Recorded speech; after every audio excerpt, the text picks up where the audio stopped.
Hello and welcome to a new video. I think I actually started filming this in September or October in preparation for some of my biggest markets to that date, which were Made in Asia and Facts, both in Belgium. Um, well, now it's already February of the next year, and I just did not take the time to edit this, but it's here. It's late, but it's here. So this was actually my first time ordering from Vograce and getting more outsourced products. So I got some pins, some keychains, I got tote bags, and I'm just grading them all and putting them in their packaging.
I really did not know what to expect from Made in Asia and Facts, especially because I had never done a convention that was a similar size or had a similar audience. So I made sure to buy enough products that I would be happy if I sold out and I didn't feel like I should have bought more. But I also made sure that I didn't buy too much so that I would be left with too much leftover stock, and I think I ended up doing that quite well. In this video, I'll mainly focus on Facts because Made in Asia was my first like really big convention, and I didn't really want to pressure myself with also having to film that. So here I'm trying out my setups. I got these new pink grids for my display and they just work so perfectly. They make my table look so pretty, and I find that it really helps to lay out my table like this. It makes setting up so much quicker, and I don't really do it now anymore because I've got a pretty decent idea of how big my displays are, and I usually just sketch it out. But when I get a new major part of my display, this really helps.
So it's a little more than 4 weeks until Made in Asia Brussels, and I have messed up my wrist. I think it's just from crocheting too much, but it like really hurts here, and sometimes I feel like these three fingers tingle, which is not a great sign. I have rested for like 3 days now, and it has gotten like a little bit better, but not as much as I would hope to. And I'm honestly kind of stressed out because the only thing that I need to do is crochet and illustrate, which I both can't really do without my right wrist. So I'm gonna rest today as well, and I'm gonna see if I can draw a bit tomorrow, but if that doesn't go well, I obviously won't continue to. I also got these compression gloves. I've seen lots of crocheters use these, and I do feel like it's kind of helping a little bit. It's supposed to keep like the blood flow going to your hands and just keep them warm. So I'll be wearing these when I'm crocheting from now on to hopefully not injure myself again. And just like really listening to my body and taking breaks. But the situation really sucks because I have my two biggest events until now in the next 2 months, so it's just really bad timing, but you know, shit happens. I do have extra pins and keychains that I ordered and stickers, and I'm in the process of making some t-shirts. So I already have all the designs for those, and I just need to order them. I have the proofs of the t-shirts coming in a few days, and the keychains and pins and stickers are also in production, so I don't have to do anything about those anymore. So that does mean I have a little bit more stock, which is really good. So I won't have nothing if I can't crochet. It's just a lot less. So I made these unique backing cards to the pin, and I think it looks really fun. I do think I'm going to change it in the future to just a general backing cards, because I'm thinking of changing everything to self-serve, and I think that will make my table look a lot more cohesive and organized. I think all these different backing cards might be a bit overwhelming if I all have them displayed. Um, so I still love this idea, but I'm not sure if it'll work if I have a self-serve display with all the backing cards like on it.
Here I am making these super cute lucky bags for my B grade pins and keychains that I sadly did not end up using. It was were gonna be these triangles that you could like rip open, but they just ended up taking too much space and they were too flimsy, so they wouldn't really stay in shape if I put them in my bag. So I ended up just having a little basket of B grades, and that ended up working really well. Those sold a lot better than my regular pins, which is also why I'm choosing to change everything to self serve, because I feel like people might buy more if they can just pick it up themselves instead of like pointing at it at a display for the pins.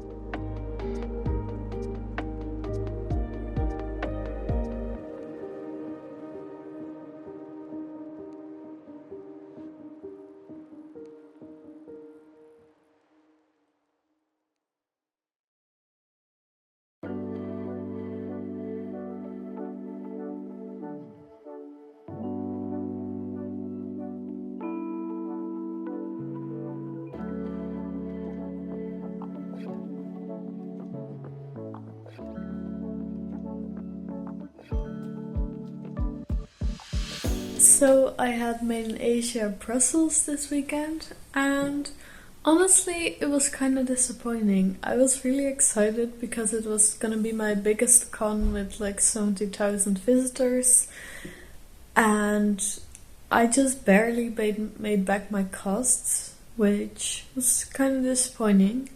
I think the timing is just really unfortunate because most people are getting paid this week, and next next weekend is Comic Con Brussels, and the week after is Facts. So people were probably still saving up for that, or just not coming to this convention because they were going to another one. And I'm also going to Facts, so I hope that's gonna be a better one, because people won't be saving for another convention then, because that is like the last big one in Belgium. But I did book a new table for Made in Asia in March, which is hopefully gonna be better because it's at the beginning of the month, and those other conventions are gonna be like a month apart. So hopefully, but it does mean that I have a lot of inventory, so that's good. And I am putting my stuff on the shelf in a shop in Den Bosch. And I also have enough inventory to do that now, so that is also really good. I'm going there on Tuesday, but it only opens on November 8th, I think, or 9th. But yeah, it's the first time, so I'm really excited to see how it goes and if I am able to make a bit of money there.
So I just finished setting up, and it's my first 3-meter display, and I'm really excited with how much space it has, and it just looks so pretty. And I also have so much space in the back, which is really nice. Let me show you. Like, I just have so much stuff to store things. Here's like the plushie packing station. Over there, just my tote bags and t-shirts and prints and pins and stuff. So VIP opens in like 50 minutes, so I'm really excited to see how it goes. So I have been home from Facts for a few days now, and I thought I would give a little recap. I really tried to film during the weekend, but then I forgot, and yeah. I tried. I thought I could do it because like I had experienced like Made in Asia, like a bigger con for the first time, and I probably would have been able to, but I don't know, I felt awkward like filming in public, and even if I didn't, I just forgot, to be honest. But maybe you would like to hear some numbers? I think it's good to also set some expectations for smaller creators, because I've just like gotten into the scene, and with like these vlogs you usually hear like really successful stories like making 10k, and that's just not realistic as a new creator.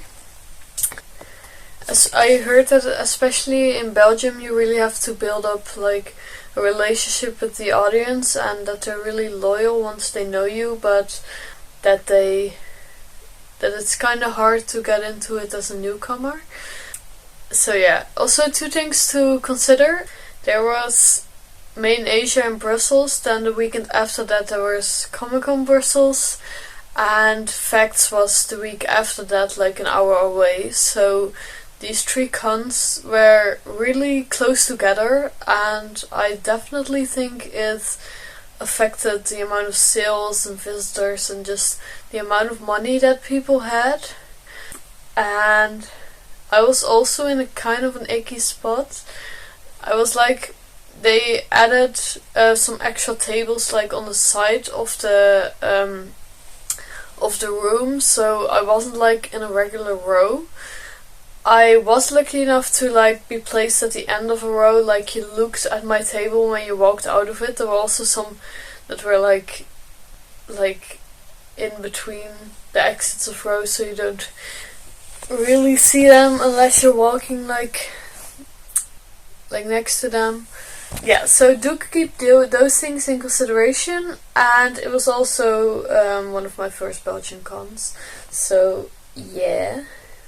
So for the table I paid €400.04, and that was including like a parking ticket and a chair and an extra exhibitor pass I think I had to pay for, because I took my mom. And then gas was also my laptop's here, so I'm looking over there for the numbers. Gas was about €40.88. Then the hotel we stayed at was €166. We stayed like 15-minute drive away from the con outside of Gent, so that was really nice. Then food was 60, and then the transaction costs were €7.92. Those are just like for the card transactions. The app that I use takes a percentage. So the total costs were €666.92.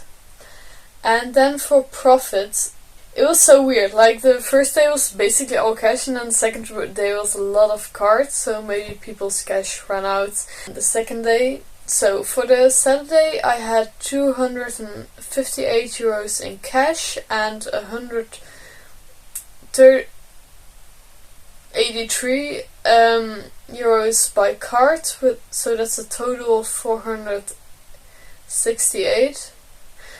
And on Sunday I had 104 in cash and 279.97 English is hard. 97, yeah. By cards, and that's a total of 401.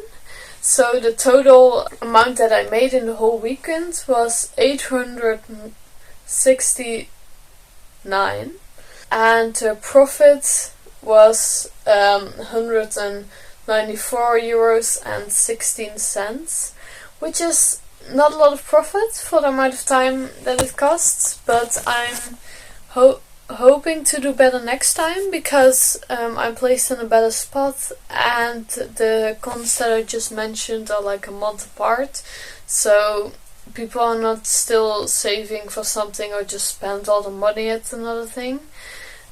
Yeah, so I hope this gives some insight, and I think I'm just gonna end the vlog with this recap. In November I don't have any markets or conventions, and then in December I'm getting a tattoo the first weekend, and then for the next 3 weeks I have 2 market days every weekend, so that's gonna be tiring but really fun. Yeah, so I think I'm gonna show you all the things I bought, because of course I had profit, I had to spend it. Yeah, I got a lot of things from Arts Deli, so I'll show you that and close out the vlog. Bye!